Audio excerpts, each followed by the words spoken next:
우리의 주 되신 우리 아버지 하나님께 오늘도 저희가 예배하며 주의 이름을 높이기를 원합니다. 이 시간 이 예배하는 공동체 가운데 주님 임하시옵소서, 진리의 성령께서 임하시옵소서.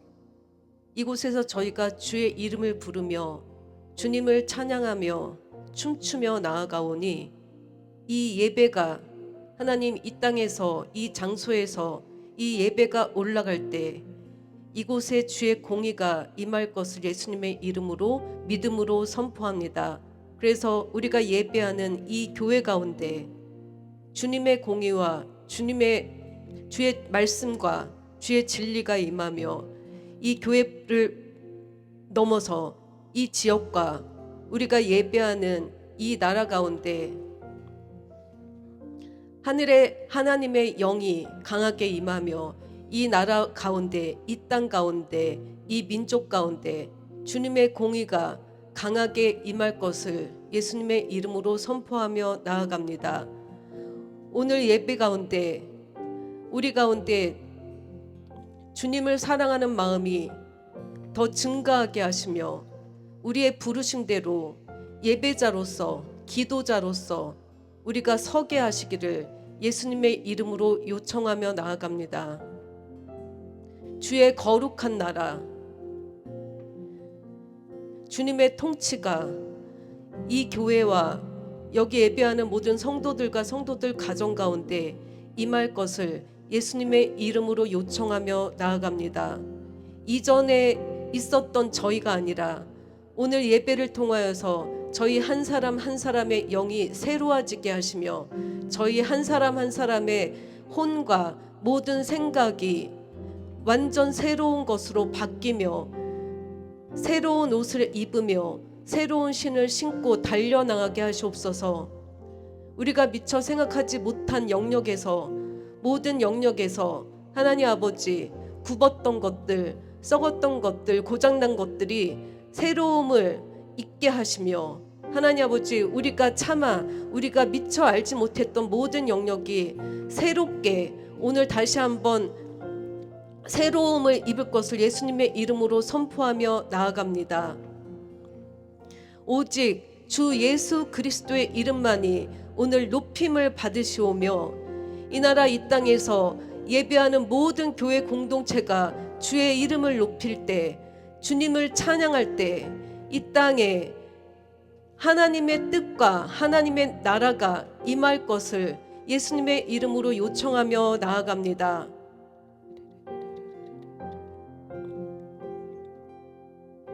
이 땅에 주께서 예비하신 거룩한 다음 세대들이, 거룩한 영들이 하나님 아버지 분리듯이 일어날 것을 예수님의 이름으로 요청합니다. 모든 하나님께서 원하는 그 거룩한 세대들의 하나님 묶였던 사슬이 오늘 우리가 예배할 때 풀리게 하시며 묶였던 모든 영역들이 노임을 얻게 하시며 하나님 아버지 독수리처럼 정말 하늘로 날아 올라가는 하나님 아버지 그런 강한 주님의 세대들이 오늘 불릴 듯이 이 땅을 지배하게 하시옵소서. 이 땅에 있는 모든 악한 영역과 악한 하나님 영들의 모든 활동이 오늘 이 시간 이후로 파쇄되며 하나님 아버지 그들에게 잡혀있던 사탄에게 잡혀있던 영역들이 오늘 자유함을 입을 것을 예수의 이름으로 선포하며 나아갑니다. 우리가 예배할 때 주의 영이 이곳에 임할지어다. 우리가 예배할 때 성령 하나님께서 모든 자의 마음 가운데 모든 자의 영 가운데 주인으로 임하기를 예수님의 이름으로 요청하며 나아갑니다. 모든 예배하는 이곳에 모인 8명의 영들을 하나님 기억하여 주시옵소서. 주의 영으로 충만케 하시옵소서.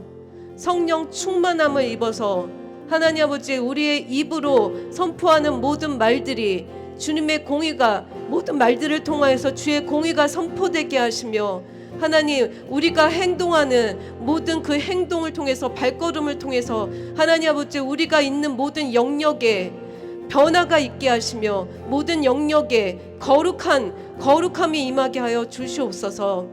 예배하는 공동체로 나아가는 하나님 이 뷰티풀 교회 공동체 가운데 주의 마음과 주의 눈을 이 시간 고정하시며 주님 오시는 그날까지 우리가 군대로 나아갈 수 있도록 주님 우리를 붙들어 주시옵소서.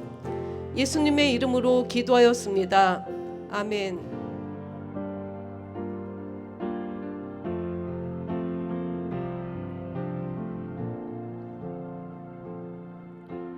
빛 되신 주 어둠 가운데 비추사 내 눈 보게 하셨네. 예배하는 선한 마음 주시고 참 소망이 되셨네. 빛 되신 주 어둠 가운데 비추사 내 눈 보게 하셨네. 예배하는 선한 마음 주시고 참 소망이 되셨네. 나 주를 경배하리 엎드려 절하며 고백해 주 나의 하나님. 오 사랑스런 주님 존귀한 예수님 아름답고 놀라우신 주.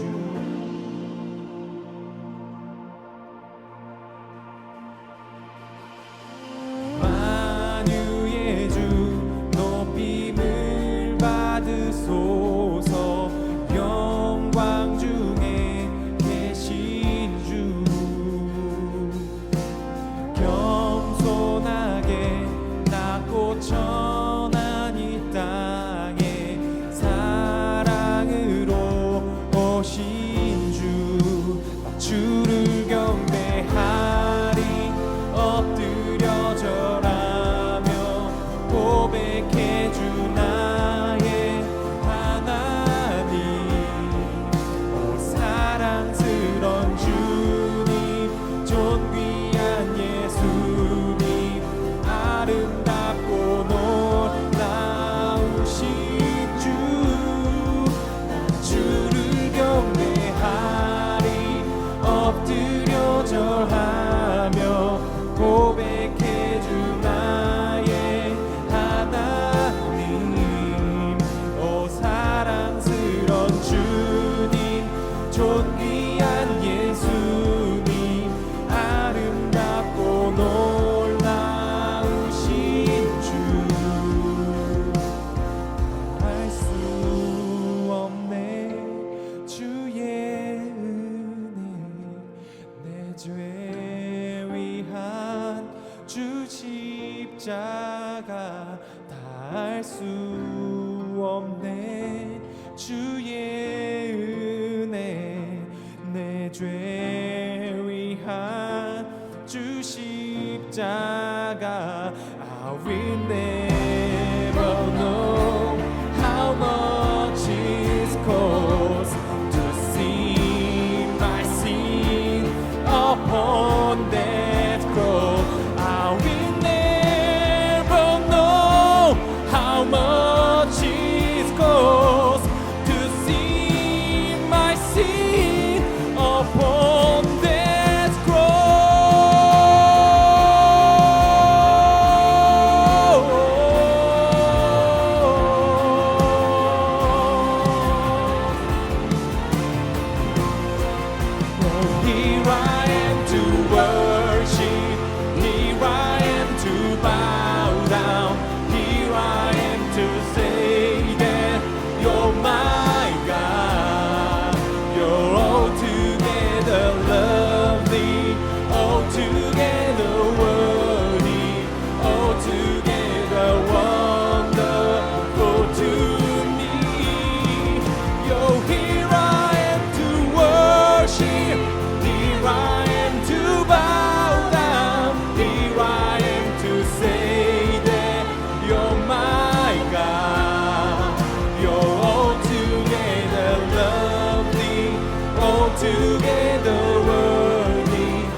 절하며 고백해 주 나의 하나님, 사랑스런 주님, 존귀한 예수님, 아름답고 놀라우신 주.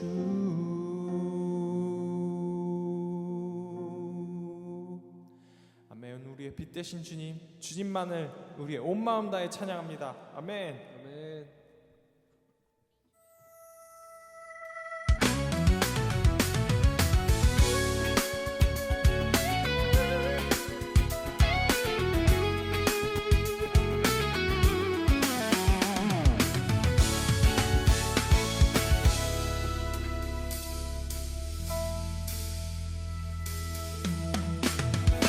마음 다해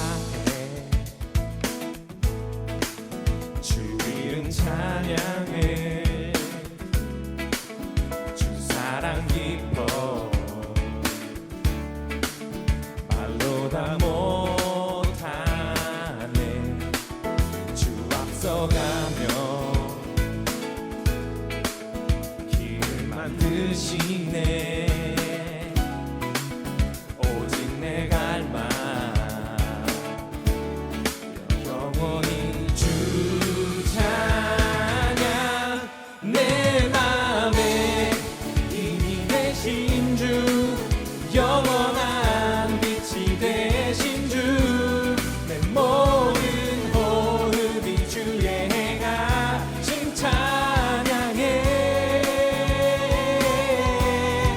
주는 위대한 통치자, 내 모든 것 주께 순복해. 내 삶을 주의 불로 채우소서. 내 마음 다해, 내 마음 다해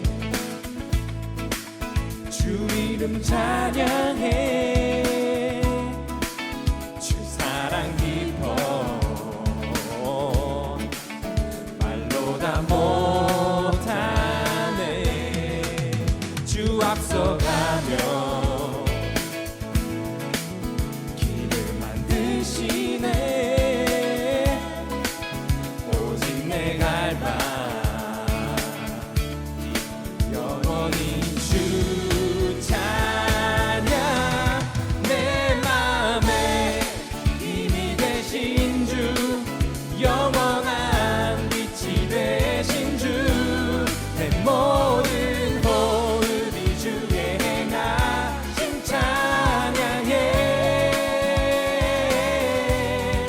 주는 위대한 통치자, 내 모든 것 주께 순복해. 내 삶을 주의 불로 채우소서.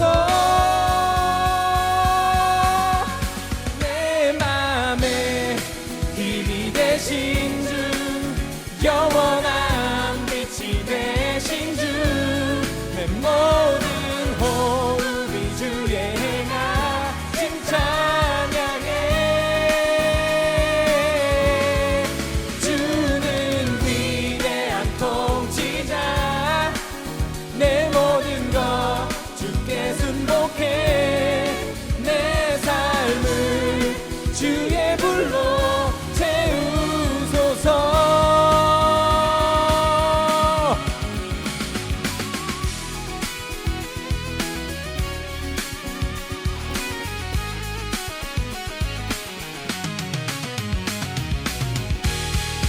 내 맘에 힘이 되신 주, 영원한 빛이 되신 주, 내 모든 호흡이 주의 행하심 찬양해. 주는 위대한 통치자, 내 모든 것 주께 순복해.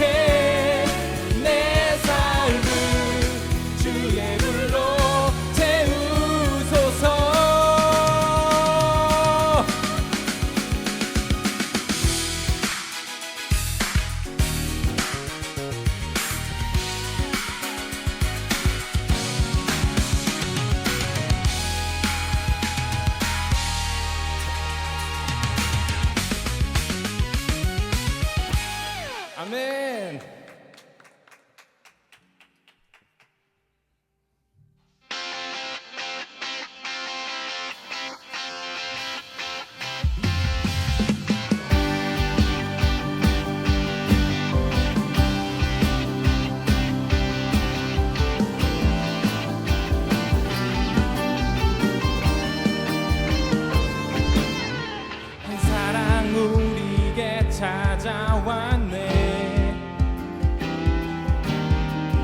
자기 몸 희생하며 확증해내신 사랑 먼저 본이 되신 이가 우리에게 명하시네 내 맘과 뜻 힘 다해 주를 사랑하라 무엇보다 뜨겁게 서로 사랑할지니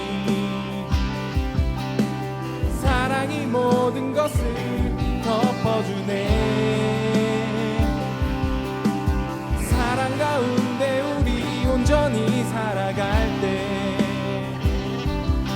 우리 삶이 그의 기쁨 되네 우리가 주를 더욱 사랑하고 그 사랑 우리 삶에 녹여내어 서로를 더욱 섬기고 사랑할 때 하나님 나라 임하겠네 우리가 주를 더욱 노래하고 이곳에 함께 모여 찬양하니 모든 두려움과 걱정은 떠나가네 주 사랑만 이곳에 가득해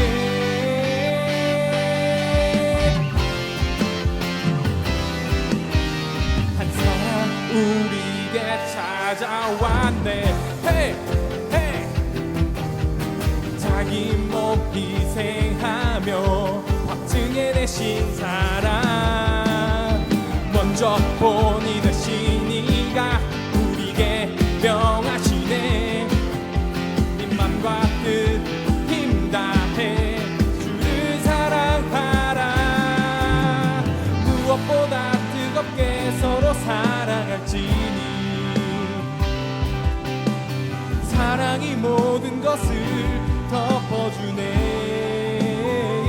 덮어주네 사랑 가운데 우리 온전히 살아갈 때 우리 삶이 그의 기쁨 되네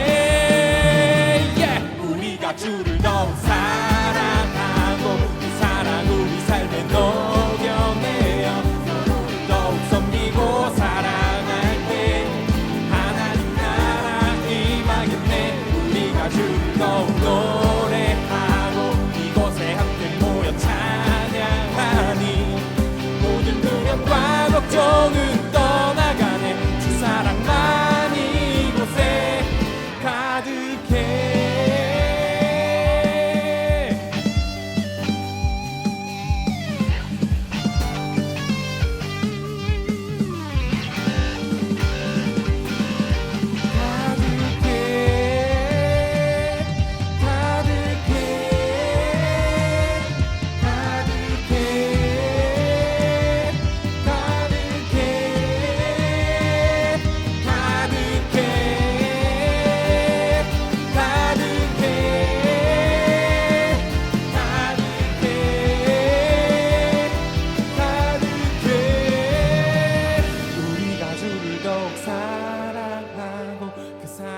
삶에 녹여내어 서로를 더욱 섬기고 사랑할 때 하나님 나라 임하겠네 우리가 주를 더욱 노래하고 이곳에 함께 모여 찬양하니 모든 두려움과 걱정은 떠나가네 주 사랑만 이곳에 우리가 주를 더욱 사랑하고 그 사랑 우리 삶에 녹여내어 서로를 더욱 섬기고 사랑할 때 하나님 나라 임하겠네 우리가 주를 더욱 노래하고 이곳에 함께 모여 찬양하니 모든 두려움과 걱정은 떠나가네 주 사랑만 이곳에 주 사랑만 이곳에 주 사랑만 이곳에 가득해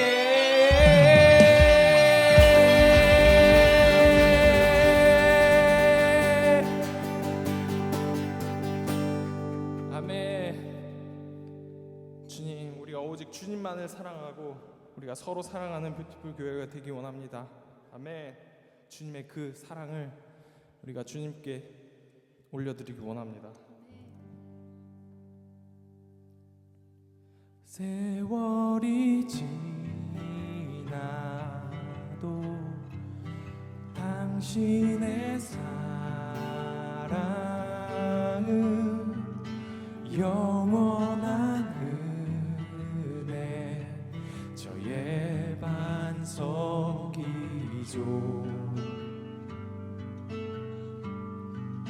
죽었던 모든 것 다시 살아 숨쉬죠. 그 아들께서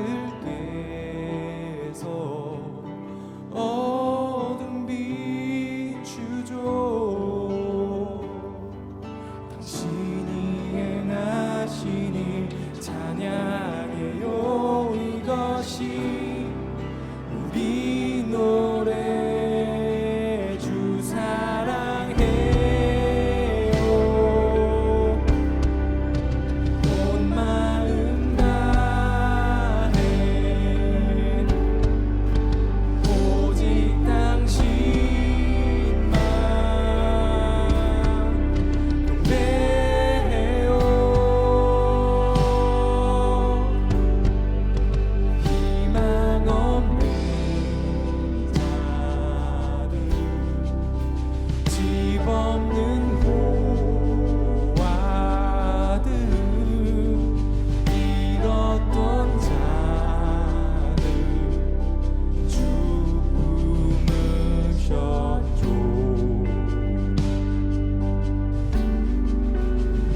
우리 머리를 사 강하게 하셨죠. 전했던 우리 아름답게 하죠. 당신이 행하신 일 찬양해요. 이것이 우리 노래 주 사랑해요. 온 마음 다해 오직 당신만 경배해요. 주 사랑해요. 온 마음 다해 오직 당신만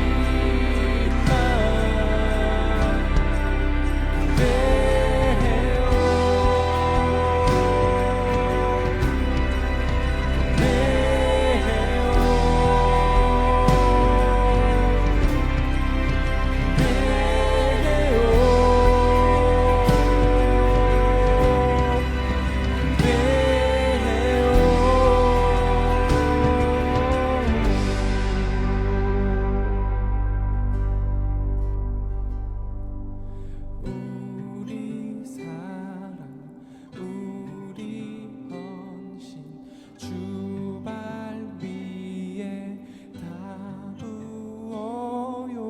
우리 사랑 우리 헌신 주 발 위에 다 부어요. 우리 사랑 우리 헌신 주 발 위에 다 부어요. 우리 사랑 우리 헌신 주 발 위에 다 부어 사랑해요. 온 마음 다해 오직 당신만 경배해요. 주 사랑해요. 온 마음 다해 오직 당신만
주 발 위에 다 드려요. 우리의 사랑, 우리의 헌신 모두 주 발 위에, 모두 주님께 드리며 살아가요. 주님, 모두 주님께 드려요. 모두 주님께 다 드려요.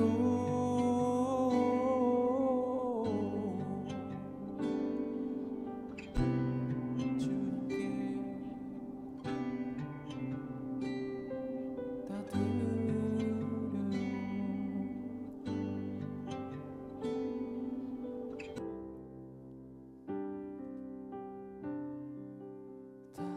드려요. 주 발 위에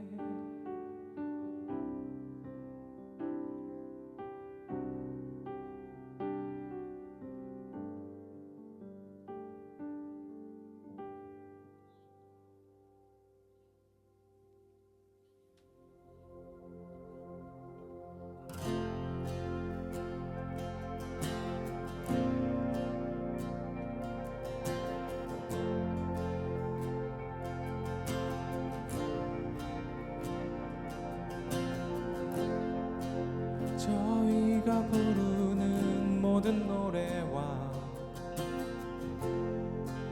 저희가 드리는 모든 찬양도 숨쉬는 매 순간 주께 드리며 살아가요.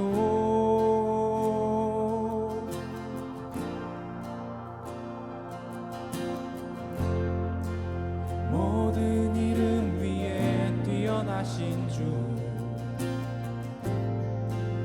유일한 구원자 그 이름 예수, 숨쉬는 매 순간 주님 위하여 살아가요. 오 주님 위해 거룩 주 같은 분 없죠. 주의 경이로움 보길 간절히 원해요. 사랑 되신 주님 알아, 이웃과의 만남 안에 주님 가득하니.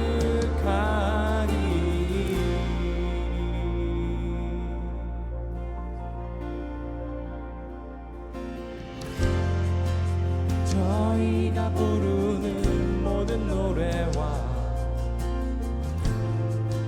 저희가 드리는 모든 찬양도 숨쉬는 매 순간 주께 드리며 살아가요. 주님, 모든 이름 위에 뛰어나신 주, 유일한 구원자 그 이름 예수, 숨쉬는 매 순간 주님 위하여 살아가요. 오 주님 위해 거룩 주 같은 분 없죠. 주의 경이로움 보길 간절히 원해요. 사랑 되신 주님 알아, 이웃과의 만남 안에 주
할렐루야. 예수 그리스도의 충만하신 사랑으로 우리를 채우시며 끝없이 부어주시는 하나님 아버지의 은혜로 우리의 삶을 이끌어 주시는 주님께 감사와 찬양을 올려드립니다. 죄 가운데 무너질 우리를 예수 그리스도의 굳건한 반석 위에 세우신 주님, 우리가 주님 한 분만을 신뢰하며 그 반석 위에 서서 주님만을 찬양합니다. 당신의 진리로 우리를 날마다 변화시키시고 자유케 하시며 우리를 주님의 사랑 가운데로 더 가까이 신실하게 이끄시는 주님, 우리의 삶에 예수 그리스도의 사랑만이 가득하길 원합니다. 주님의 아름다우심과 그 크신 영광이 우리의 삶에 나타나길 원합니다. 우리의 삶의 모든 것을 다해 주님을 사랑하고 주님께서 주신 이웃을 사랑하며 주님께서 다시 오실 그날까지 예수 그리스도의 사랑 안에 거하는 뷰티풀 교회가 되길 기도합니다. 우리 가운데 거하시는 주님을 날마다 더 가까이 더 깊게 느끼고 알아가길 소망합니다. 우리의 기쁨 되시며 소망 되시는 예수 그리스도의 이름으로 기도드립니다. 아멘.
주를 찬양하며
주 예수 그리스도 안에서 우리의 영혼을 확정시켜 주신 그 은혜 가운데 살아가게 하신 하나님 아버지 감사드립니다. 오늘 그런 감사하는 마음으로 이 시간에 예물을 가지고 나왔습니다. 저희 예물을 받아주시고 저희를 축복하사 저희를 구분하셔서 어딜 가든지 하나님이 얼마나 선하시고 좋으신 분인지 나타내는 저희 될 수 있도록 축복하여 주시옵소서. 감사드리며 예수님의 이름으로 기도합니다. 아멘. 네, 오늘도 2026년 표를 우리가 다 같이 한번 읽어보고 설교 시작하도록 하겠습니다. 다 같이 읽어볼까요? 시작. 속사람이 새로워져 강건해지는 성도가 되자. 맞습니다. 네, 계속해서 우리 신약 주제 단원 찾고 구원하기 이어가고 있습니다. 오늘 설교 제목은요, 사랑이 실제로 어떤 모습인지입니다. 사랑이 실제로 어떤 모습인지.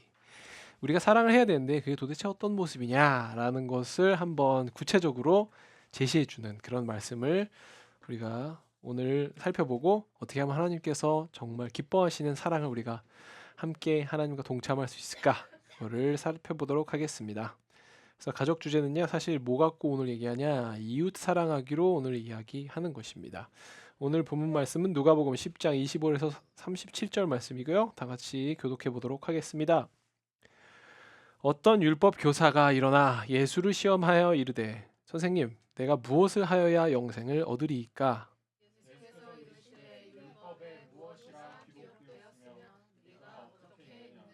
대답하여 이르되 내 마음을 다하여 목숨을 다하여 힘을 다하여 뜻을 다하여 주 너의 하나님을 사랑하고 또한 내 이웃을 내 자신같이 사랑하라 하였나이다.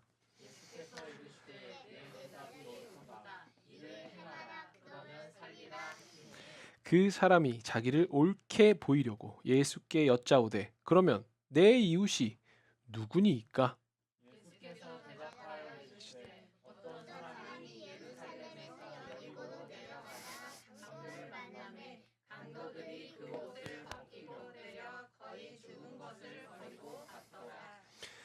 마침 한 제사장이 그 길로 내려가다가 그를 보고 피하여 지나가고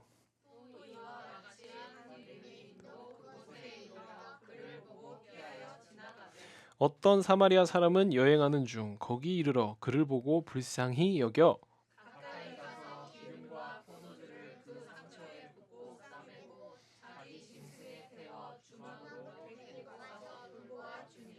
그 이튿날 그가 주막 주인에게 데나리온 2를 내어주며 이르되 이 사람을 돌보아 주라.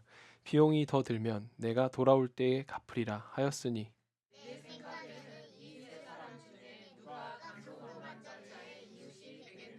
이르되 자비를 베푼 자니이다. 예수께서 이르시되 가서 너도 이와 같이 하라 하시니라. 아멘. 네, 우리가 잘 알고 있는 사마리아인의 비유에 대해서 오늘 살펴보도록 하겠습니다. 그래서 오늘 설교의 목표는요, 우리가 알았으면 하는 건 우리는 우리가 만나게 되는 모든 사람을 사랑해야 하는 범위를 이야기해 주시는 거라는 것을 우리가 알았으면 좋겠습니다. 또한 사랑은 행동으로 들어간다라는 것을 알았으면 좋겠습니다. 오늘 말씀이 우리에게 이야기해 주신 것은 바로 그 교훈입니다. 마음이 있다면 행동으로 드러나게 돼 있다라는 거죠. 마치 믿음이 있다면 행위는 믿음의 증거로 나오는 거와 마찬가지입니다. 생각했으면 하는 거는 나는 다른 사람들을 이렇게 사랑하는 마음으로 내가 만나는 사람들을 다 대해야 된다라는 것입니다. 행했으면 하는 것은 우리가 날마다 만나게 되는 사람들에게 사랑으로 행동을 하는 것이 바로 예수님께서 우리에게 말씀하신 계명의 정확한 부분이라는 겁니다. 그렇게 하라고 이야기를 해주신 거라. 계명의 말씀은 우리가 오늘을 그거를 좀 살펴봤으면 좋겠습니다. 우리는 이웃을 흔히 우리하고 가까이 사는 사람들이라고 생각할 때가 많습니다. 근데 또 재밌게도 가까이 사는 사람들도 큰 복이 될 수도 있지만 어쩔 때는 끔찍한 저주가 될 수도 있는 것이 또 우리의 삶입니다. 오늘 우리는 누가 우리 이웃으로 여겨져야 하는지 우리가 누가 우리의 이웃인지 여겨야 하는지, 그리고 우리가 그들을 향해 어떻게 행동해야 하는지를 살펴보게 될 것입니다. 누가복음 10장에 나오는 예수님의 비유는 우리가 아까 얘기한 것처럼 선한 사마리아인의 비유라고 알려져 있는데요. 아마 예수님께서 말씀하신 비유들 가운데 가장 많이 알려진 비유 중에 하나일 것입니다. 여기 묘사된 논쟁은 그 시대 종교 지도자들이 그리스도의 가르침을 무너뜨리거나 깎아내리려 했던 흔한 충돌 가운데 하나입니다. 네. 디베이트, 그러니까 논리적으로 예수님이 잘못된 이야기를 해서 낭패에 빠져서 예수님의 그 무브먼트를 무찌르려고 했던 종교 지도자들의 흔한 행동 중에 하나라는 거죠. 여기서 가르치는 교훈과 원리들은 이때 당시 시대를 넘어서서 우리가 사는 시대, 그리고 영원히 가치를 지니고 있는 그런 것을 가르쳐 주셨습니다. 그래서 우리의 실제 삶에 아주 유용한 것이고 아주 파워풀한 결과를 낼 수 있는 그런 말씀이시죠. 첫 번째 포인트는 하나님은 우리가 우리 이웃을 사랑하기를 기대하고 계신다는 것입니다. 율법 한 전문가는 여기 본문 말씀에 율법 한 전문가가 나와서 예수님을 질문으로 시험했죠. 랍비들이 공개적으로 신학적인 문제들과 견해들을 토론하는 것은 그때 당시에 이 이스라엘 문화에서는 아주 흔한 일이었습니다. 그러니까 우리나라 문화하고 좀 다른 것 같아요.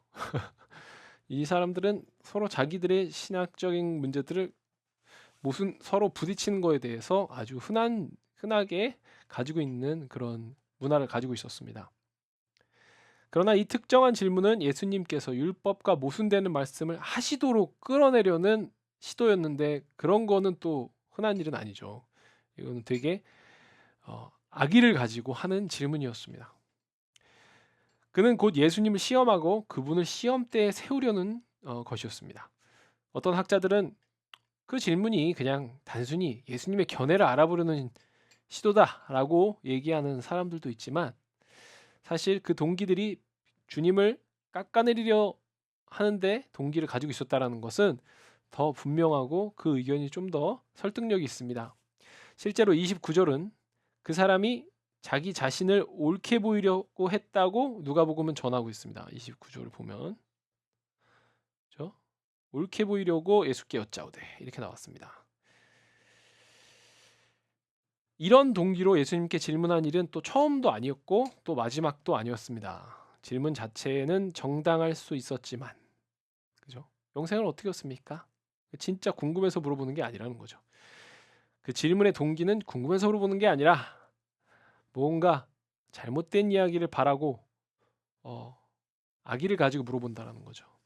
이 본문에 나오는 율법 교사는 사람이 영생을 얻기 위해 무엇을 해야 되는지 물었는데요.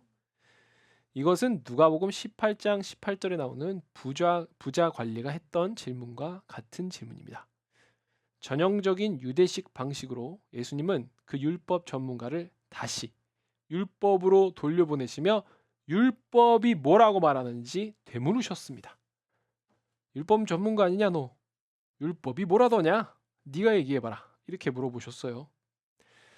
그 사람은 오늘날 설교자에게 요한복음 3장 16절이 익숙했던 것처럼, 그죠?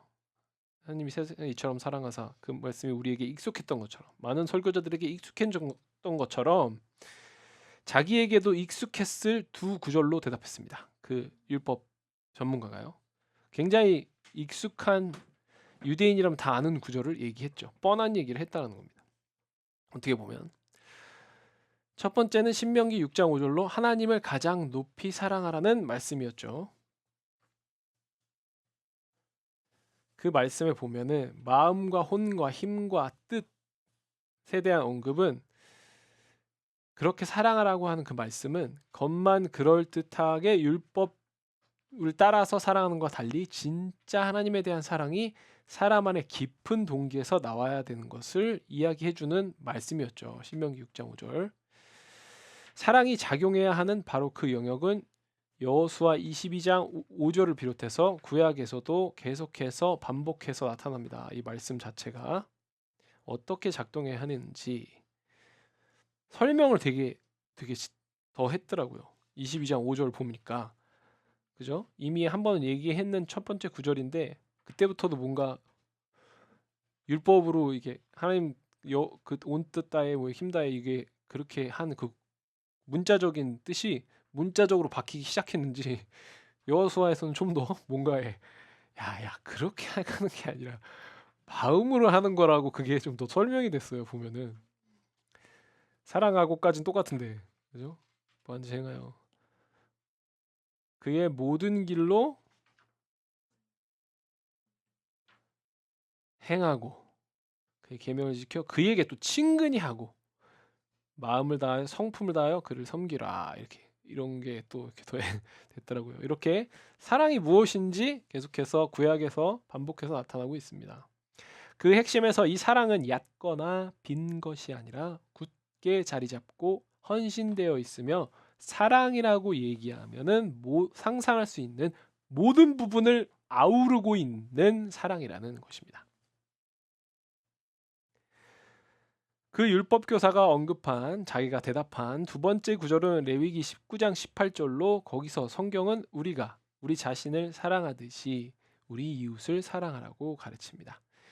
이 문맥에서 이웃이라는 말 이것이 이제 계속 우리가 헷갈리는 부분인데요. 오늘날 문화에서 쓰이는 지금 우리가 사는 문화에서 쓰이는 그런 이웃이라는 의미보다 훨씬 넓은 의미를 가지고 있었습니다. 그 시대에 당시 대부분의 농부들은 마을에 살며 자기들의 밭과 집을 오갔기 때문에 당신의 이웃이 가까이에 산다는 개념은 그렇게 받아들이지 않고 있었다는 거예요. 이미 그죠?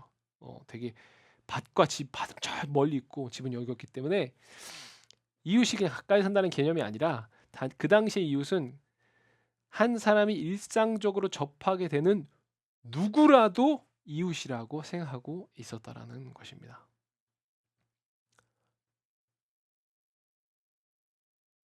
이 율법교사가 얘기한 두 가지의 계명은 모세 율법 안에 있는 수많은 명령과 규례의 핵심을 사실 요약하는 핵심 포인트입니다. 하나님을 사랑해야 한다는 것은 분명한 요구고요. 또 그러나 우리의 이웃을 사랑하는 것도 그만큼 근본적이라는 근본적인 포인트를 갖고 있다는 거예요. 하나님을 사랑하는 건 되게 당연한 거고 이웃을 사랑하는 건 좋으니까 하라는 거지 이런 게 아니라 꼭 지키라고 했던 10계명의 제일 핵심적인 두 가지 포인트를 가지고 있는 것이 바로 하나님을 사랑하고 이웃을 사랑한다라는 것입니다. 또 나아가 사랑하라는 이 시제 자체가 현재 시제로 되어 있습니다. 앞으로 사랑할 것이야 뭐 그런 게 아니라 현재 시제로 나타났다는 것은 우리가 이웃을 하나님을 끊임없이 계속해서 중단이나 위반 없이 사랑해야 하는 것을 보여줍니다. 그 사랑을 이야기하고 계시는 겁니다. 근데 사실대로 말하면 예수님만이 이렇게 사랑하실 수 있으셨죠. 사실은 주님은 그 사람이 이 계명들을 참으로 지키지 못하고 있다는 것을 아셨죠. 그 율법 교사가 아셨지만 만일 그 율법 교사가 그것들을 지킬 수 있다면 살 것이라고 말씀하셨습니다. 너 그렇게 살아라. 할 수 있다면 살아라. 포인트는 이것입니다. 예수님 포인트는 하나님을 완전하게 사랑하면 하나님과 관련된 율법을 결코 어기지 않을 것이고 이웃을 완전하게 사랑하면 이웃과 관련된 율법도 결코 어기지 않을 것이라는 포인트입니다. 이게 10계명의 의도였다라는 겁니다. 처음 4가지의 계명은 하나님과의 관계와 하나님에 대한 사랑에 대해서 나오는 계명인 것이고 그 10계명 중 뒤에 6계명은 사람 주변의 이웃과의 관계와 그들에 대한 사랑에 관련된 말씀을 이야기해 준 것이 10계명이라는 것입니다.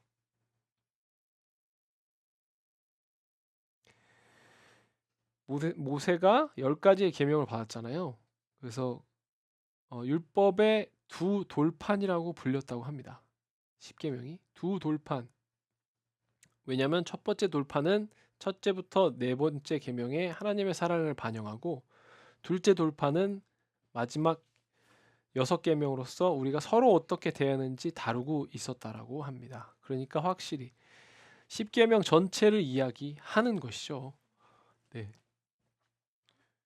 근데 십계명이라는 것이 결국은 하나님이 얘기해 주시는 마음과 사랑하는 마음과 방향성에 대해서 어떤 모습으로 그렇게 하는 건지 조금 더 구체적으로 얘기해 주다 보니까 십계명이 그 구체적인 거 표현한 그게 거기 안에 들어있는 정신보다 더 중요하게 여겨지게 됐던 거죠. 참 이런 경우는 사람의 문화에 되게 많은 것 같아요. 사실 마음을 잃어버리면 핵심을 잃어버리면 그렇게 되는 거죠.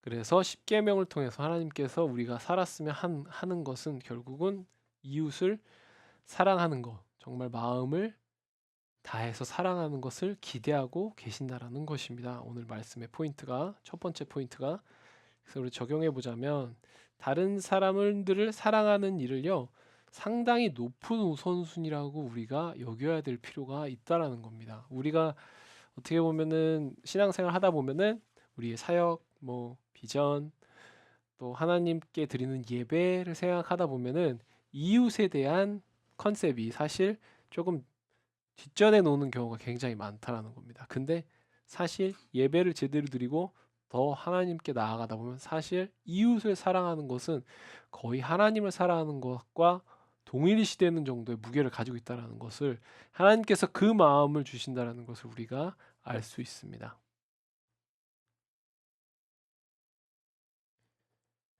가인은 창세기 4장 9절에서 내가 내 아우를 지키는 자니까? 하고 하나님께 물었을 때 이웃을 사랑하는 것이 하나님의 마음이라는 것을 깨닫게 되었습니다. 하나님의 징벌을 통해 가인은 하나님께서 우리가 서로를 어떻게 대하는지를 매우 중요하게 여기신다는 사실을 알게 되었습니다. 이렇게 표현하는 게 정확하지 않은 것 같아요. 하나님께서 우리가 이웃을 서로 어떻게 대하는지를 매우 중요하게 생각하신다라는 이 표현 자체도 사실 이웃을 사랑하는 게 얼마나 중요한지 표현 못하는 것 같아요. 그러니까 하나님을 사랑하는 거랑 이웃을 사랑하는 거랑 사실 똑같은 얘기라는 정도로 얘기를 해야 하나님의 마음을 더 알 수 있지 않을까. 오늘날 결혼과 가정과 여러 관계 속의 많은 문제들은 다른 사람들을 사랑하는 것이 우리 문화 속에서 정말 높은 우선순위가 된다면 정말 피할 수 있는 문제들이 너무도 많습니다. 네, 오늘도 그런 생각을 많이 해봤는데요. 관계에 대해서. 사람은 관계가 제일 힘들고 어려운 것 같아요. 근데 하나님께서 남을 사랑하라는 것이 얼마나 수준으로 사랑하는 것이고, 그렇죠? 최근에 제가 얘기했었나요? 원수를 사랑하는 거에 대한 말씀, 누가복음 6장 35절 같은데요. 거기 보면은 선대하고 아무런 대가 없이 구워주라는 그 얘기하세요. 여기 딱 사마리아인에게 하고 있는 그 사람의 모양새랑 똑같다라는 겁니다. 그럼 솔직히 이 세상 문화로 오잖아요. 호구예요. 호구처럼 말하는 겁니다, 거의. 근데 남한테 하면 호구인데요. 그게 되게 재밌게도 우리가 우리 사랑하는 뭐 아들이나 뭐 자녀나 그런 사람들한테 우리가 그렇게 하면 되게 숭고하다라고 얘기를 해요. 그 희생적인 사랑이. 그게 바로 이 문화가 잘못되어 있다라는 겁니다. 우리가 모두를 그렇게 대하는 것, 그것이 주님께서 원하는 건데 우리가 그 기준을 갖고 있으면 우리가 갖고 있는 관계 속에 있는 문제들 가운데 많은 해답을 찾을 수 있다라는 거예요. 뭐 그거를 목표로 삼았을 때 모든 것이 다 풀린다라는 얘기는 아닙니다. 그렇지만 하나님이 이웃을 어떻게 사랑하라는지 얘기해 주신 걸 알면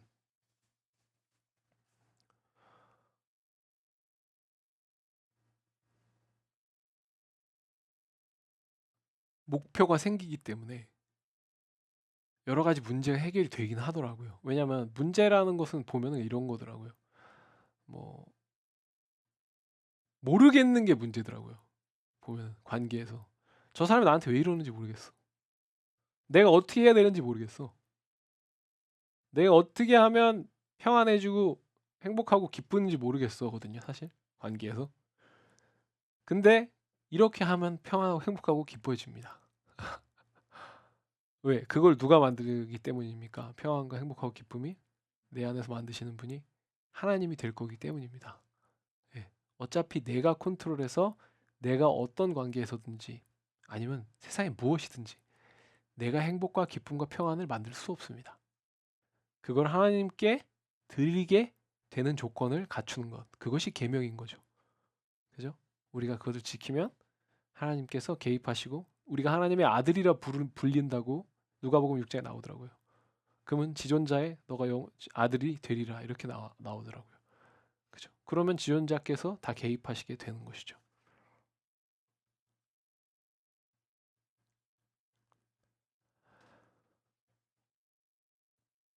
그렇게 구워주고 그렇게 베푸는 거에도 생각하다 보면 배가 아플 때가 있어요.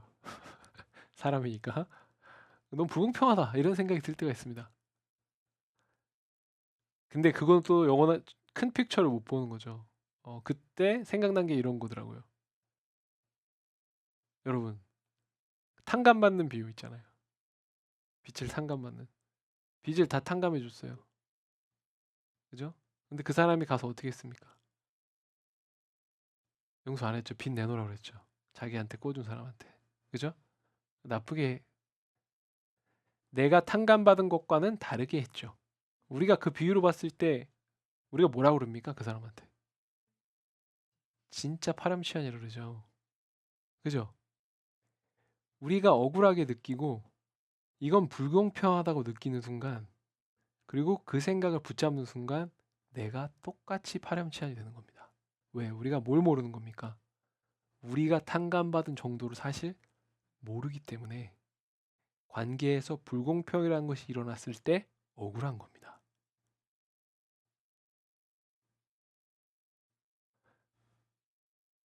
저도 그래요. 살다 보면 억울할 때가 많습니다. 다 제가 하는 것 같아요. 나만 양보하는 것 같을 때가 많습니다. 그리고 점점 예수님이 주시는 헌신으로 다가갈수록 더 그렇게 느낄 때가 많아요. 근데 사실 예수님한테 이거 너무 불공평한 거 아닙니까? 라고 얘기하는 순간 그 케이스만 보면 불공평할 수 있어요. 그 케이스만 보면. 우리가 그 케이스만 보면서 불공평하다고 얘기할 때 어떤 잣대를 가져다 대는 겁니까? 그 잣대는 뭐냐면요. 뭐 이런 거예요. 내가 새우튀김 5개 먹는데 왜 쟤는 7개 먹어? 이런 거예요. 잣대가. 결국은 되게 유치한 걸로 지금 빗댔지만 결국은 그겁니다. 왜 쟤는 얼마 상속받는데 나는 1억이야? 쟤는 10억인데? 왜 난 1,000만 원만 줘? 이런 거예요. 그게 잣대입니다. 그래서 이건 불공평하다는 거예요. 근데 그 그림만 보면 그 불공평하죠. 근데 우리가 주인이 하나님이라는 것을 알고 나에게 탕감해준 이 삶을 살게 해줬다라는 걸 알면 내가 이 탕감해준 삶에서 어떻게 살기를 기대하고 계신 걸 알면 지금 내가 어떻게 받고 제가 어떻게 받고의 잣대는 사실 아무 의미가 없다라는 것을 알게 돼요. 그러면 내가 할 싸움은 굉장히 심플해집니다. 그럼 뭐예요? 그렇게 잣대를 잘못 생각하고 있는 내 마음하고만 싸우면 돼요. 이 잣대가 아니구나 참. 나 이렇게 살기 원치 않지 참. 이 잣대로 가봤자 상도 못 받지 참. 그러니까 이 잣대로 살지 말자. 나는 그냥 내가 하는 거 꾸준히 하자. 불공평해 보이는 사랑을 꾸준히 하자. 이렇게 됩니다. 그래서 살면서 다시 거기로 돌아가게 돼요.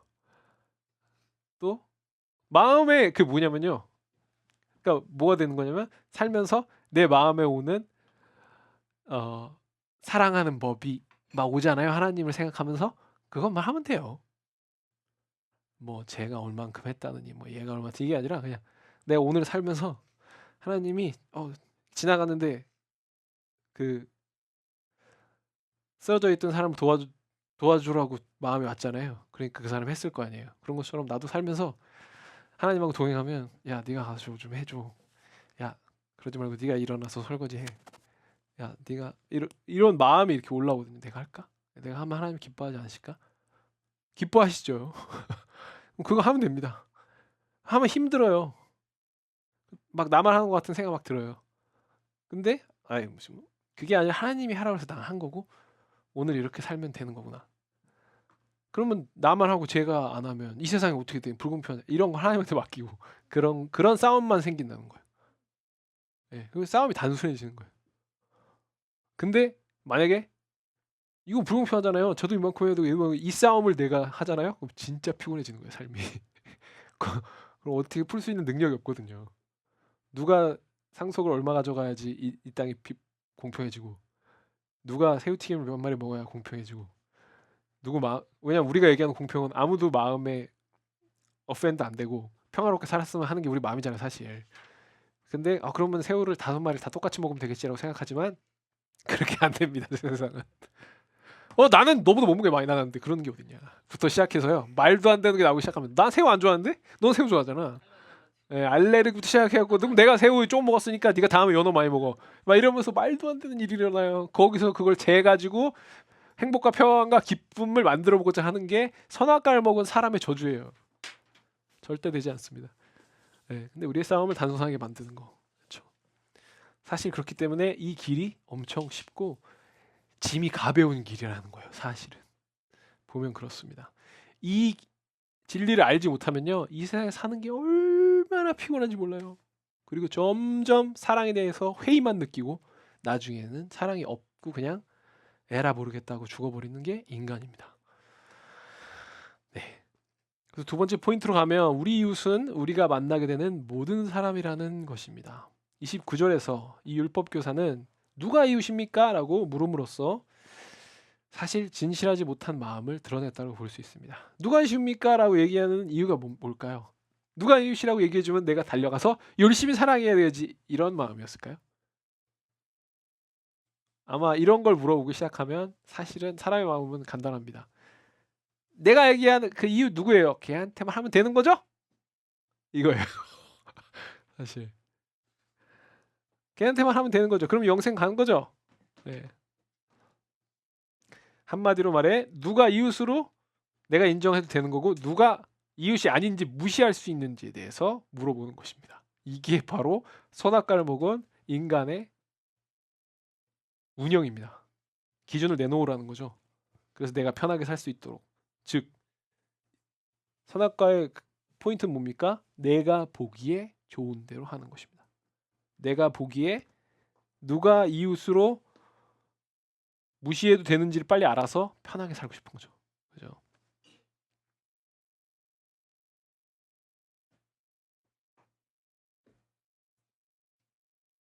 그래서 아마 그런 사람들, 여기 나온 율법 교사도 그렇고 그런 생각을 하는 사람들은 보통 자기와 비슷하고 자기와 생각이 같은 사람에게는 사랑을 보이는 것, 이것이 사랑이라고 생각을 하게 된다는 것이죠. 그렇지 않습니다. 그러면서 예수님은 한 사람의 어려움을 겪은 사람의 이야기로 비유로 대답을 하셨죠. 그는 이웃답지 않은 사람들과 맞닥뜨린 사람이었습니다. 여기서 언급된 길 구간은 붉은 길 또는 피의 길이라고 불렸고 그때 당시 많은 도둑들이 숨어서 희생자를 만들어내기 좋은 장소였다고 합니다. 그 길이. 이 길에서 한 사람이 강도들을 만났습니다. 그 강도들은 이웃에게서 무엇을 빼앗을 수 있는가에만 관심이 있었던 강도들이었죠. 그로 인해 그 사람이 해를 입고 쓰러져 있었습니다. 길 가던 유대인을 강도들이 그를 훔치고 때리고 길에 거의 죽은 채로 내버려 뒀죠. 그리고 그 넘어져 있던 사람은요, 한 제사장과 한 레위인에게 외면당해 버렸죠. 그들은 당시 가장 종교적인 사람들로 여겨져 있던 사람들이었습니다. 안타깝게도 그들은 길가에 쓰러진 그 사람들을 피하고 지나갔죠. 아마 죽은 몸을 만져 부정하게 될 위험을 피하려고 했었기 때문입니다. 아이러니하게도 그들은 종교적인 의무의 삶을 바쳤지만 상처 입은 이웃에게는 거의 관심이 없었습니다. 그들은 아마 자신들이 이전에 한 종교적 봉사로 자기 의무를 다했다고 여기거나 아니면 누군가를 돕는 일은 다른 사람의 책임이고 나는 내 신분에서 지금 이 종교적인 봉사와 목적을 다 이루는 것이 나에게 가장 중요한 일이라고 여겼다라는 것입니다. 이 굉장히 아이러니하다라는 거예요. 왜? 그 종교적인 의무라든지 거기에 나온 규칙이 어디서부터 나온 법입니까? 어디서부터 그 법이 나왔을까요? 율법에서부터 나왔겠죠. 제일 큰 율법에서부터. 그죠? 제일 큰 율법에서부터 쫙 나온 거라는 겁니다. 제일 큰 율법이 뭐였습니까? 하나님을 사랑하고 이웃을 사랑하는 거였는데 쭉 내려와서 밑에 있는 걸 지키다 보니까 쓰러져 있는 이웃을 챙기지 않는 사람이 됐어요. 이게 진짜 생각해보면 되게 아이러니하다는 거죠. 나는 지금 내 신분에서 이게 중요한 사람이니까 저 사람은 내가 도우라고 보내신 게 아닐 거야. 그죠? 내가 지나가는 길에 쓰러져 있음에도 불구하고요. 그죠? 세상에 막 모든 쓰러져 있는 사람을 다 찾아가라고 한 게 아니잖아요. 지금. 그죠?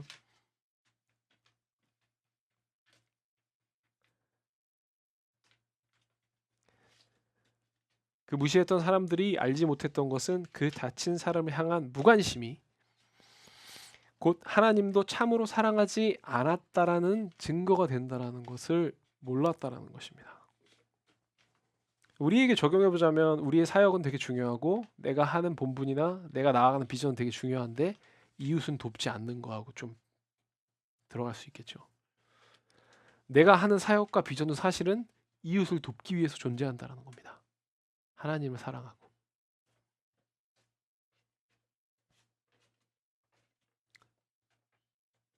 그들은 이 사람을 이웃으로 여기지도 않고 사랑도 보여주지 않았습니다.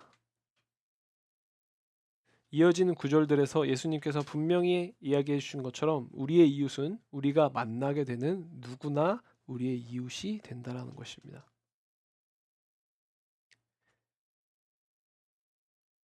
하나님을 사랑한다고 하면서 자기 주변 사람들에게 관심이나 사랑이 없는 사람에 대한 신약의 평가를 들으려면 요한일서 40장 20절에서 21절 읽어보면 됩니다. 누구든지 하나님을 사랑하노라 하고 그 형제를 미워하면 이는 거짓말하는 자니 보는 바 그 형제 그러니까 지나가는 사람 얘기하는 거예요. 그냥 제가 이렇게 살다가 만나는 편의점 직원을 얘기하는 겁니다. 사랑하지 아니하는 자는 보지 못하는 바 하나님을 사랑할 수 없느니라. 그죠? 네. 그래서 우리가 두 번째 포인트를 적용해 보자면 우리가 만나게 되는 모든 사람을 우리의 이웃으로 여겨야 된다는 것입니다. 선하고 중요한 일들로 바쁘다고 하는 것은 이웃답지 않은 행동을 정당화하는 이유가 될 수 없다는 것입니다. 우리 아까 얘기했듯이 핵심은 하나님 사랑하고 이웃을 사랑하는 거였고 우리가 선하고 중요하다고 하는 일들도 사실 그 사람들을 위한 일이라는 것, 이 통일성을 가질 수 있는 신자가 된다면 하나님께서 기뻐하실 것이고 우리가 진짜 행복과 만족과 기쁨과 평안 가운데 머물 수 있는 삶이 될 거라는 이야기입니다. 네.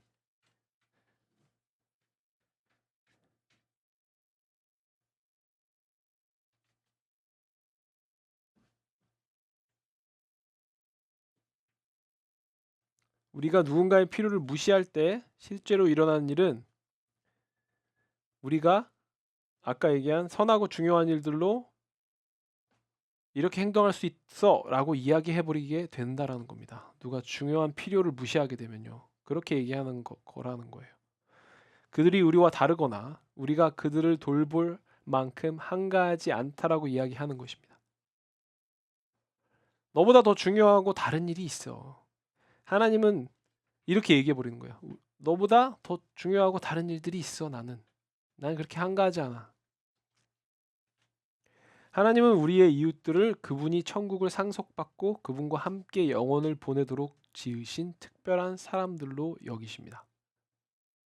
우리가 이웃을 향한 하나님의 태도를 품게 되면 그들을 사랑하는 일은 더 이상 어려운 문제가 되지 않을 것이라는 겁니다. 그 이웃이 나에게 어떤 의미고 하나님께서 어떻게 영원하게 실질적으로 우리와 함께 지내게 될 사람이라고 보고 있다면, 그죠? 그죠?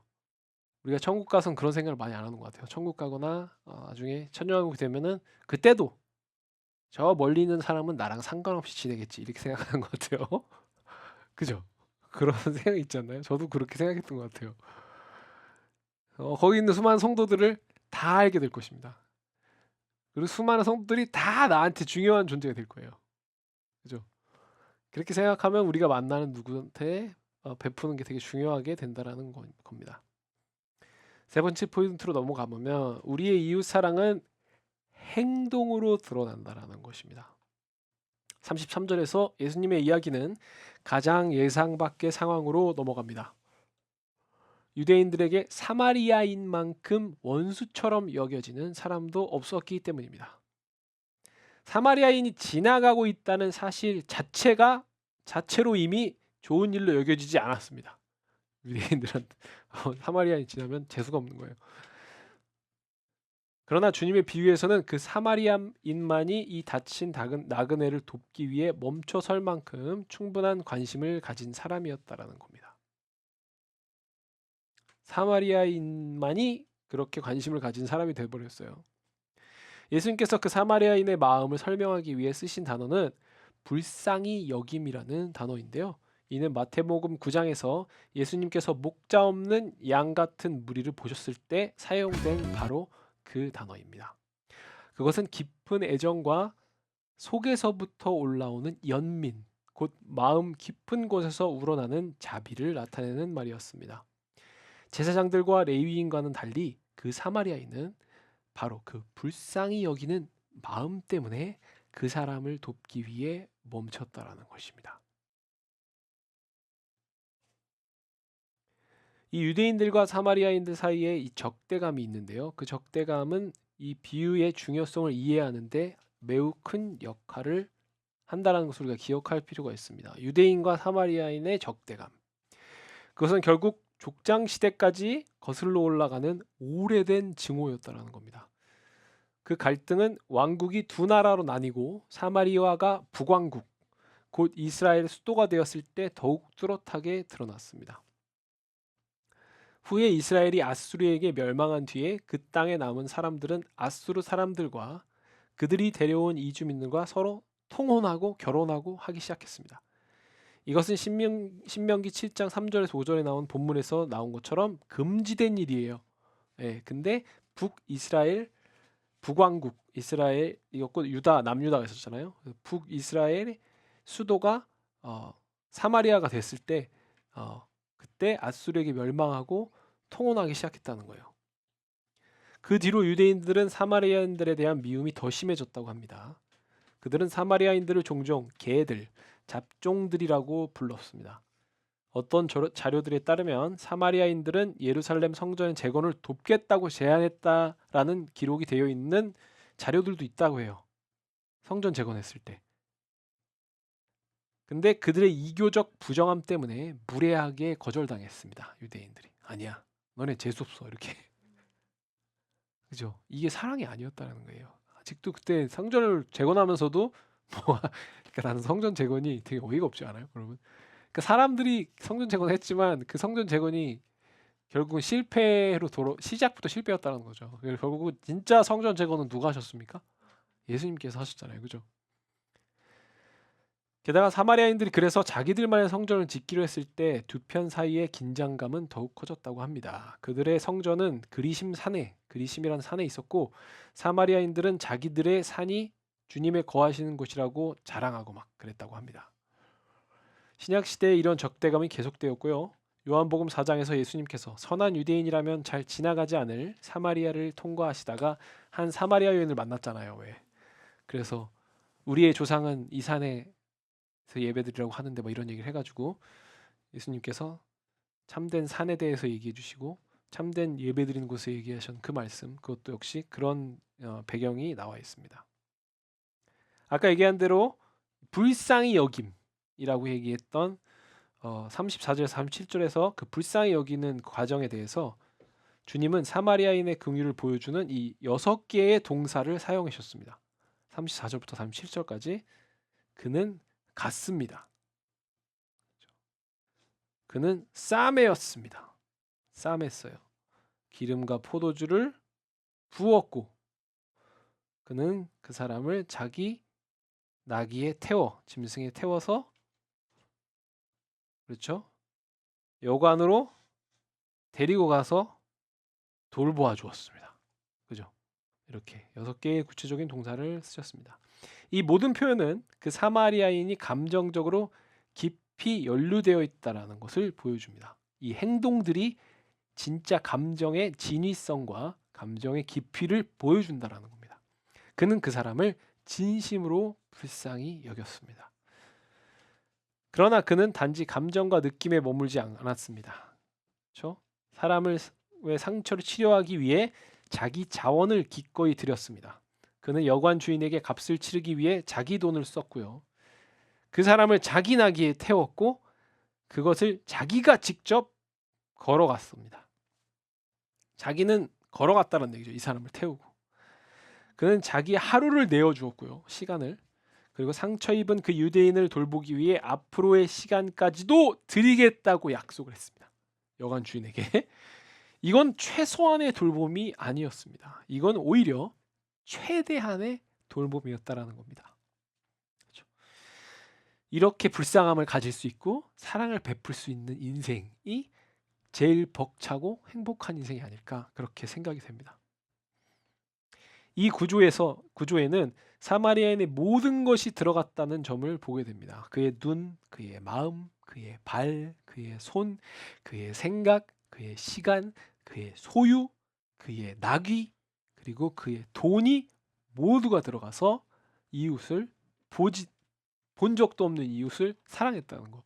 이건 정말 벅찬 이야기고 분명히 천국도 주목할 만한 사건이었겠죠. 그러니까 성경에 실렸지 않았겠습니까? 즉 무엇입니까? 우리가 이웃을 그렇게 도울 수 있는 기회가 왔잖아요, 여러분. 그러면 주저하지 말고 이렇게 도우십시오. 왜? 여러분의 행동이 천국에서 기록될 거기 때문입니다. 그런 기회가 우리에게 자주 옵니까? 안 와요. 안 와요. 그러니까 우리가 살면서 이웃 사랑할 수 있는 기회를 포착하면서 사는 인생이 되십시오, 여러분. 그게 가장 우리가 나중에 백보자 심판 앞에 섰을 때 제일 남는 일이 되지 않겠습니까?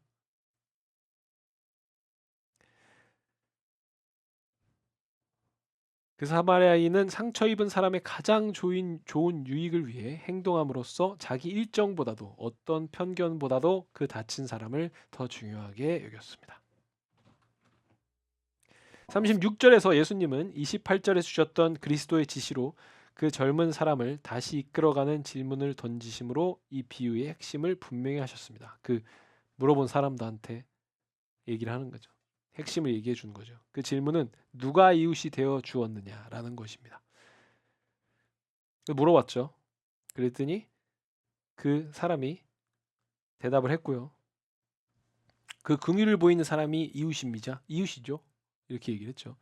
이 대답에 대한 예수님의 반응이 무엇이었습니까? 가서 너도 이와 같이 하라. 모든 사람은 이웃으로 대우받아야 하며 자기 주변 사람들로부터 긍휼과 자비를 받아야 마땅한 사람들이라는 겁니다. 네. 우리는 우리 가까운 사람들한테도 잘 이렇게 못하죠. 근데 뿐만 아니라 모두가 이 긍휼과 자비를 마땅히 받아야 되는 것이 하나님의 의라는 거예요. 네. 어쩌면 그러다 보니까 이 어떤 이 정치 성향을 가진 사람들은 이게 또 모두가 이런 사랑을 받아 마땅하니까 그 사랑을 막 남의 자유를 침범하면서까지 만들어내려고 하는 사람이 생긴 것 같아요. 저는 그런 것 같아요. 그래서 어떤 사람들은 그러잖아요. 그죠? 어떤 정치 성향을 가진 사람들은 다른 사람의 자유를 희생하면서 어떤 사람들의 힘듦과 가난을 메꿔줘야 된다라는 얘기를 하는 사람들이 또 있잖아요. 그 사람들도 또 자유에 대한 하나님의 포인트를 모르는 거죠. 그죠? 그죠? 예수님은 이렇게 강하게 얘기하셨지만 억지로 그 사람의 인생의 자유를 빼앗아서 그렇게 하셨습니까? 예수님이? 아니죠. 예수님이 이 하나님의 의, 즉 이런 긍휼과 사랑이 있어야 되는 세상을 만드시기 위해 나중에 어떤 사람들의 자유를 뺏는 일이 생길까요, 안 생길까요? 나중에. 다시 제가 물어보겠습니다. 예수님이 원하신 이 의, 모든 사람이 긍휼과 사랑 가운데 있는 이 사회를 만들기 위해서 그렇게 안 하는 사람들의 자유를 뺏는 날이 있을까요, 없을까요? 있습니다. 그게 언제입니까? 그게 바로 심판의 때죠. 그때 가면 예수님의 의대로 살지 않는, 그리고 따르지 않을 사람들은 어떻게 됩니까? 그렇죠. 즉 예수님을 믿지 않는 자들입니다. 그게. 여러분, 예수님을 믿지 않는 자들이 뭡니까? 예수님을 따르지 않는 자들이죠. 예수님을 따르지 않는다는 건 뭡니까? 자기의 뜻과 자기의 의대로 사는 사람입니다. 자기의 뜻과 자기의 의는 뭡니까? 예수님께서는 이 사회에 긍휼과 사랑이 있어라고 얘기를 하지만 나는 나에게 자유가 있으니 그렇게 살지 않겠다라고 하는 자들이 예수를 믿지 않는 자들입니다, 여러분. 나중에는 그런 자들이 없겠죠. 그죠? 그래서 그 심판이 하시는 분은 누구예요? 예수님이시잖아요. 그죠? 그러니까 우리가 여기 사는 동안에는 다른 사람의 자유를 침범해야겠습니까? 아니죠. 여기 우리가 사는 동안에는 그게 바로 심판인데요. 그건 우리가 심판하는 게 아니에요, 사람들을. 우리가 긍휼과 자비를 베풀고, 그죠? 남의 자유를 존중해 주는 거. 그게 우리가 이 사회에서 지금 보여야 되는 모습입니다. 그죠? 나중에 유다의 사자가 왔을 때는 하나님께서는 하나님을 따르지 않는 자유를 주장하는 자들로부터 자유를 전부 뺏으실 겁니다. 그죠? 왜? 사실은 누가 주인이십니까? 하나님께서 주인이시라는 것이죠. 그죠? 심판은 나중이라는 거예요. 그죠? 우리는 여기 있는 동안은 우리가 사랑과 긍휼을 보여주면서 하는 것. 네. 그것이 주님께서 우리에게 명하신 것이죠. 근데 그거를 잘못 생각하다 보니까 이 땅에 내가 정의와 공의를 가져야 된다고 생각하다 보면은 네, 그렇게 하나님과 또 결이 안 맞는 일을 하는 거. 네, 제가 이런 얘기를 하는 이유는 그 어떤 정치성을 통해서 이스라엘 세상에 그걸 떠나서 세상에 어떤 사람들은 그거에 대한 갈망을 가지고 있다라는 겁니다. 뭐예요? 긍휼과 사랑이 넘치는 세상이 됐으면 좋겠는 거. 그죠? 근데 저도 하나님의 진리를 부분만 알잖아요. 그죠? 그래서 저한테 생기는 여러 가지 어려움과 힘듦이 있지 않습니까? 그런 것처럼 저도 그 사람들을 봤을 때 예전에는 이해가 안 가고 되게 미움만 올라왔었는데 저 사람들도 지금 진리를 잘못 보고 있는 거구나 라는 생각을 하니까 참 저 사람들도 나도 무언가를 하나님의 좋은 걸 바라면서 내가 충분히 지혜롭지 못하고 충분히 계시가 없다 보니까 바보 같은 짓을 할 때가 있잖아요. 그러니까 저 사람들도 그걸 바라다가 그렇게 못하는 거구나. 우리의 싸움이 실로 저 사람에 있는 것이 아니라 저 사람을 깨닫지 못하게 하는 세상 주관자들과 공중권세 잡은 자들에게 있구나 라는 생각이 들고 미움이 좀 사라지고 이해가 할 수 있는 그게 되더라고요. 그래서 제가 한번 이런 얘기를 해봤습니다. 그래서 세 번째 포인트를 정해보자면 행동이라는 것입니다. 행동으로 다른 사람에 대한 사랑을 보여줘야 된다는 겁니다. 우리는 가치 있게 여기는 것에 투자를 분명히 하게 되어 있습니다. 그러므로 우리는 다른 사람들을 가치 있는 존재로 보기 때문에 그들을 보호하고 돌보고 도와주려는 마음이 있어야 정상인 것이고 그거에 내가 하나님을 사랑하게 된다는 것입니다. 그들은 하나님께 귀하고 값으로 헤아릴 수 없는 존재이기 때문에 우리에게도 귀하게 느껴져야 된다는 겁니다. 그렇게 안 느껴진다면요. 우리가 팔복의 기도를 해야 된다는 겁니다. 의에 줄이고 목이 마르다라는 겁니다. 왜 내가 내 주변에 있는 사람이 사랑스럽지 않을까? 주님, 저 안에 의가 없습니다. 살려주십시오의 기도를 해야 되는 것. 그것이 바로 복받은 크리스찬이라는 것입니다. 그래서 우리는 행동을 통해 사랑을 드러내는 삶으로 이렇게 나아갈 필요가 있는 것입니다. 이렇게 오늘 설교가 끝났는데요. 오늘 우리가 기도했으면 좋겠습니다. 기도할 때 그런 것 같아요. 우리의 기도는 결국은 팔복의 기도가 돼야 되지 않을까. 주님, 왜 나는 어떤 사람들한테는 되게 중요하다고 여기는데 왜 우리 집에 수리하러 온 사람은 좀 막대할까요? 왜 대하는 게 다를까요? 온도가. 피아노 열어주세요. 왜 온도가 다를까요? 우리가 이거에 대해서 기도하면서 주님, 제 안에 의의가 없습니다.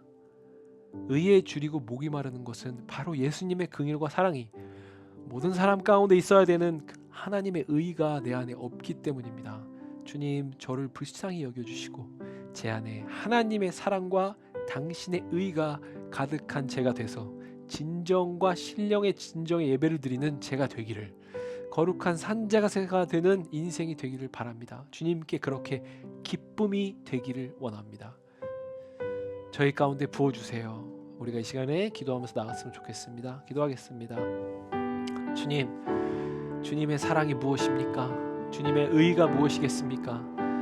그 열정이 넘치시고 풍성하시고 끊임없는 충만하심, 우리가 그것을 모를 때가 너무도 많습니다.